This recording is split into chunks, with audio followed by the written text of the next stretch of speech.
اور اس کا کلائمیکس وہ حدیث ہے جو میں نے کربلا والے ریسرچ پیپر میں ڈالی ہے، بندہ کانپ اٹھتا ہے۔ صحیح مسلم میں شروع میں آپ کو حدیث مل جائے گی 177 179، یہ دو حدیثیں ہیں مسلم شریف میں کتاب الایمان میں، اور امام مسلم اسے ایمان والے چیپٹر میں لے کے ہیں۔ ایک تابعی عبداللہ بن عمر سے یہ حدیث بیان کرتے ہیں کہ نبی علیہ السلام نے فرمایا کہ اللہ تعالیٰ نے جب بھی کسی نبی کو مبعوث کیا نا تو اس کے چند مخلص ساتھی ہوتے تھے جو اس کے پیغام کو لے کے چلتے تھے۔ تو عبداللہ بن عمر سے ایک تابعی کہتا ہے کہ میں نے عبداللہ ابن مسعود سے یہ حدیث خود سنی تھی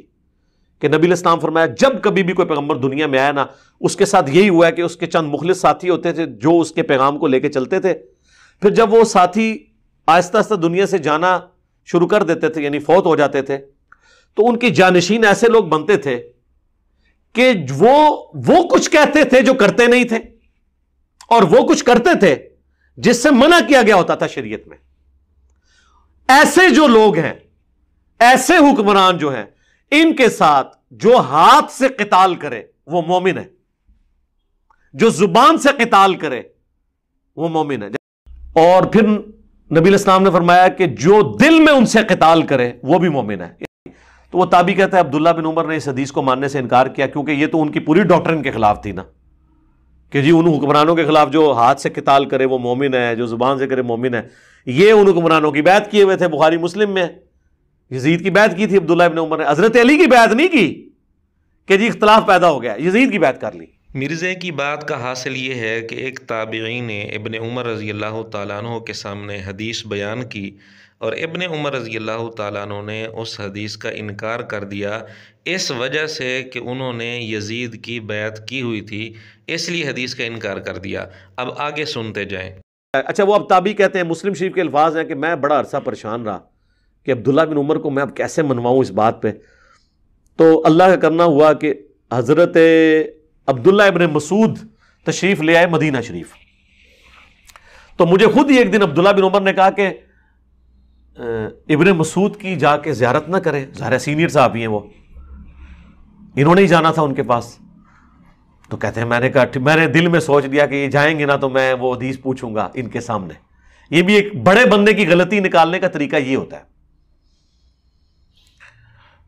تو کہتے ہیں میں وہاں جب گیا ملاقات ہوئی تو میں نے ابن مسعود سے کہا کہ حضرت آپ نے مجھ سے یہ حدیث نہیں بیان کی تھی کہ جب بھی کوئی پیغمبر آیا اس کے کچھ مخلص ساتھی ہوتے تھے، جب وہ چلے جاتے تھے پھر نااہل حکمران بن جاتے تھے ان کے جانشین، وہ کرتے تھے جس کا حکم نہیں ہوتا تھا، اور جس چیز سے روکا گیا ہوتا تھا وہ کرنا شروع کر دیتے تھے۔ ان سے جو ہاتھ سے قتال کرے وہ مومن ہے، جو زبان سے کرے وہ مومن ہے، اور جو دل میں برا جانے وہ بھی مومن ہے، لیکن وہ آخری درجے کا۔ تو ابن مسعود نے کہا ہاں یہ بات میں نے خود رسول اللہ سے سنی تھی۔ پھر کہتے ہیں عبداللہ بن عمر خاموش ہو گئے، یعنی ان کو پتہ چل گیا کہ یہ حدیث ٹھیک ہے۔ مرزے کی بات کا حاصل یہ ہے کہ ایک تابعی نے ابن عمر رضی اللہ تعالیٰ عنہ کے سامنے ابن مسعود رضی اللہ تعالیٰ عنہ سے حدیث نقل کی، لیکن ابن عمر رضی اللہ تعالیٰ عنہ نے چونکہ یزید کی بیعت کی ہوئی تھی اس لیے اس حدیث کو ماننے سے انکار کر دیا۔ تو پھر ایک دفعہ ابن مسعود رضی اللہ تعالیٰ عنہ مدینہ میں تشریف لائے تو ابن عمر رضی اللہ تعالیٰ عنہ اور وہ تابعی دونوں ابن مسعود رضی اللہ تعالیٰ عنہ کے پاس حاضر ہوئے۔ اس تابعی نے ابن عمر رضی اللہ عنہ کے سامنے ابن مسعود رضی اللہ تعالیٰ عنہ سے وہی حدیث دوبارہ پوچھ لی تو ابن مسعود رضی اللہ تعالیٰ عنہ نے تصدیق کر دی۔ یہ حدیث مرزے نے صحیح مسلم کے حوالے سے بیان کی، اس میں کئی غلط بیانیاں ہیں۔ نمبر 1، وہ حدیث بیان کرنے والا ابن عمر رضی اللہ تعالیٰ عنہ کے سامنے تابعی تھا، یہ بالکل غلط ہے، تابعی نہیں تھے، وہ صحابی تھے۔ نمبر 2، مرزے نے یہ کہا کہ جی پہلے انکار کیا، اور انکار بھی اس وجہ سے کیا کہ یزید کی بیعت کر رکھی تھی۔ پھر ابن مسعود رضی اللہ تعالیٰ عنہ آئے، انہوں نے آ کر تصدیق کی تو ابن عمر رضی اللہ تعالیٰ عنہ نے اس حدیث کو صحیح مان لیا۔ اب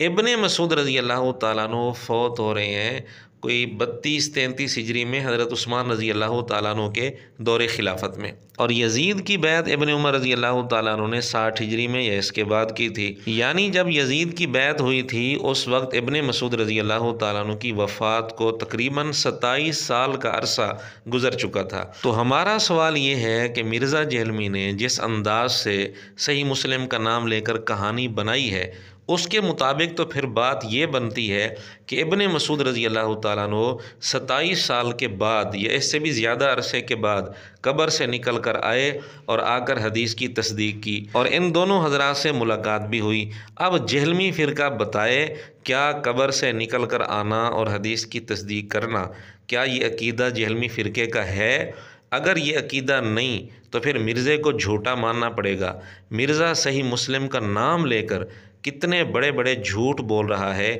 اب یا تو یہ عقیدہ بنا لیں کہ انسان 27 سال کے بعد بھی قبر سے نکل کر آ سکتا ہے اور زندہ لوگوں سے ملاقات اور گفتگو بھی ہو سکتی ہے، یا تو یہ عقیدہ بنائیں اور واضح کریں یا پھر مرزے کو جھوٹا تسلیم کریں۔ اور اس کے ساتھ ساتھ ناظرین آپ خود فیصلہ کریں، ایک صحابی رسول کے متعلق یہ کہنا کہ چونکہ ان کا عمل اس حدیث کے مطابق نہیں تھا اس لیے انہوں نے حدیث کا ہی انکار کر دیا، نعوذ باللہ، کیا ایک صحابی پر اتنا بڑا الزام لگانا رافضیت نہیں ہے؟ ایک عام مومن بھی اتنی بڑی جسارت نہیں کر سکتا، تو سیدنا ابن عمر رضی اللہ تعالیٰ عنہ اتنی بڑی جسارت کیسے کر سکتے ہیں؟ نعوذ باللہ۔